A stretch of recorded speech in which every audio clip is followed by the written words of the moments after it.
So now we know who our bosses are. So now we can focus on how do I get to focus my boss so that if it's time for productivity or wake state, then I want to induce cortisol versus if I'm wanting to go into sleep state, I want to induce melatonin. So this video is going to be focused on wake state and focused on inducing cortisol. And I hope that's okay with you to start here. I want to make it something that's intuitive. And the best thing about cortisol is it's very intuitive. How to induce cortisol is using your simple five senses.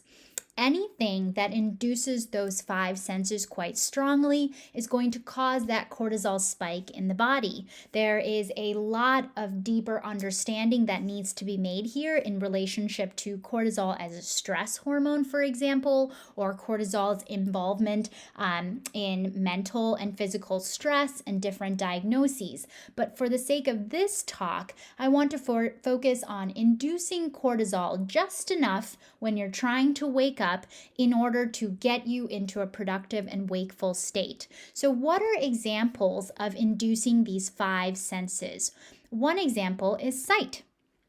For example, when the sun is streaming through your window, that sunlight hitting your body, even if it's just through your skin, and that absorption that happens into the body, the main thing that happens is it reduces melatonin. It reduces melatonin, which is a great cue for the body that I need to induce cortisol. Another example is smell. So sometimes you smell a cup of coffee to wake you up in the morning, or you get that very strong smell of breakfast, and that is a cortisol inducer. And that's another big reason why you would wake up.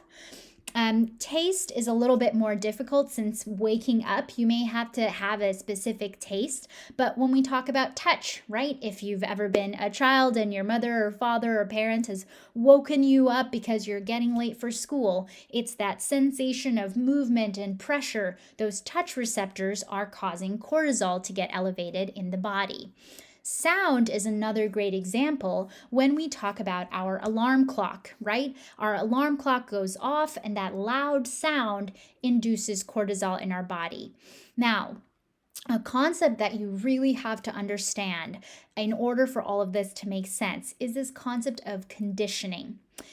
All of these senses of our body have to be conditioned in the direction of sleep or wakeful state.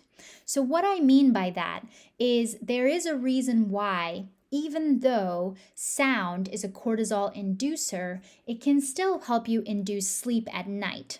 So take, for example, when you listen to a mantra or you're listening to deep sound waves at nighttime. Another example is listening to very light music or instrumental music, classical music, or when people use something like a white noise machine. The main focus here is that the body has to become conditioned to that sound being associated with sleep.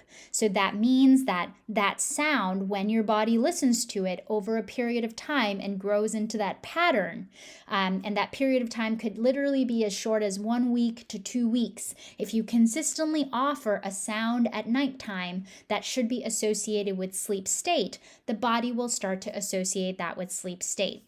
Another example is when people are living very close to a train station and they constantly hear the train going by. During the day, there are so many other sounds that might mask that.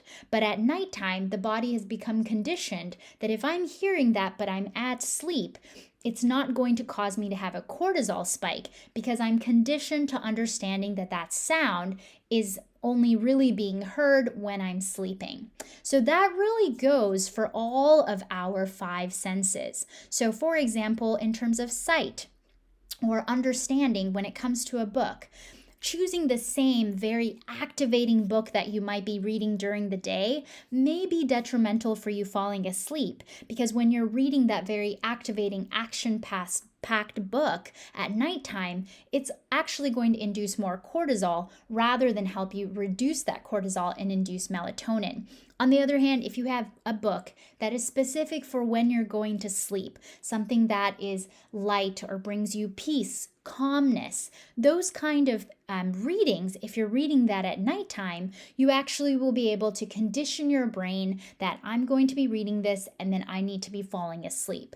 So I hope the cortisol inducers make sense and the important understanding that you need to have about conditioning, because the 5 senses could be helpful for you to induce cortisol, and the 5 senses, when conditioned correctly, can also help you reduce cortisol or induce melatonin.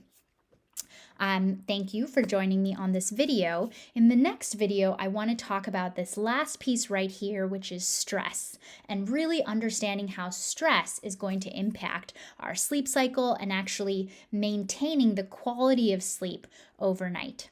Talk to you soon.